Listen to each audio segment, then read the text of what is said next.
up guys? So before we get into the video, Insta360, they sent me some goodies to test out, like this 1R camera with interchangeable lens. And I'm gonna test out this camera setup and all the accessories at the track.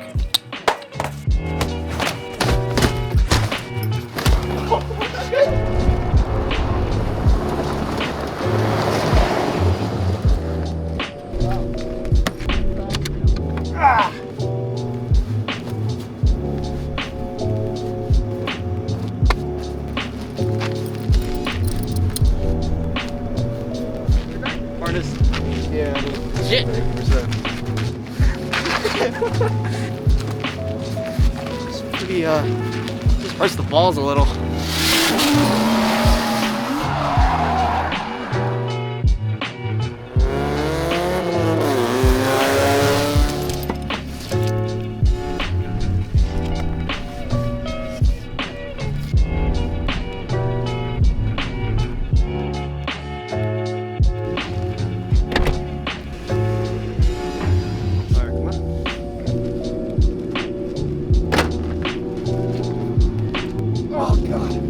A little bit more. You want a little bit more, don't you?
Alright, slow down.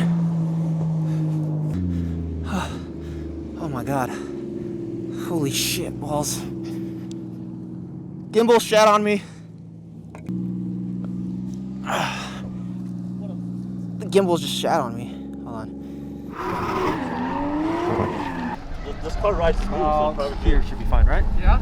Yeah. Right here, Steve? Yep. Seems legit, right? Get some audio. Yeah. Yep.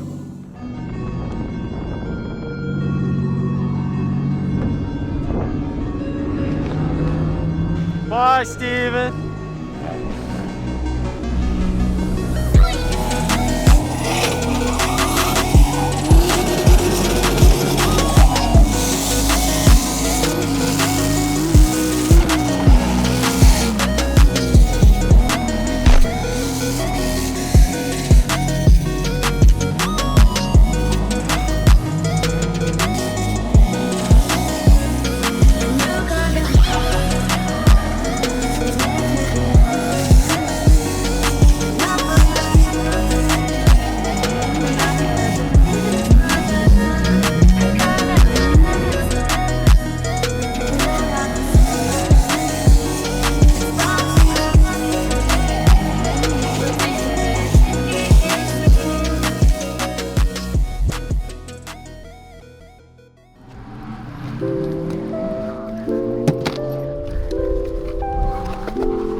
Well, that was a super eventful day.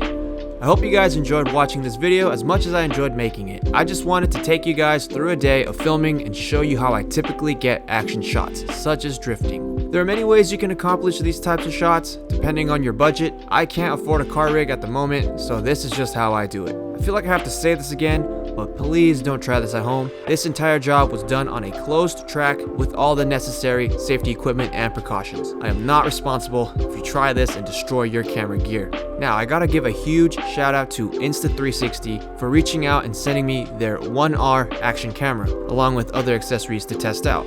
This is not a sponsored video as I am not getting paid by them. They just wanted me to use the camera on cars and see how I liked it. And I gotta say, it's pretty cool.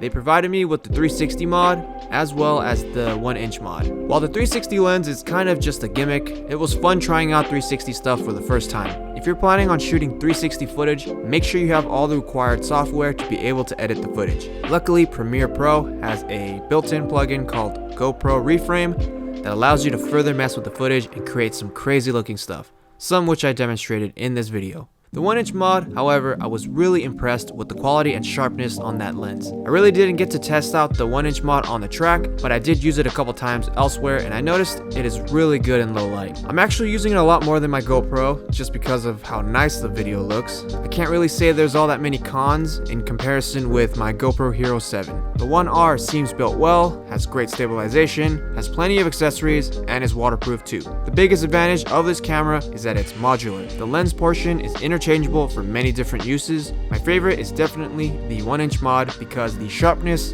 color depth, and low light is insane for being an action camera. So how 360 cameras work is there's 2 lenses at each side filming at a super wide angle. The camera is then able to stitch the footage from each side and blend it to look seamless. So when you're using the provided selfie stick or any other stick that's thinner than the camera itself, the stick or pole appears invisible, giving it the illusion that it's floating, resulting in some really creative shots.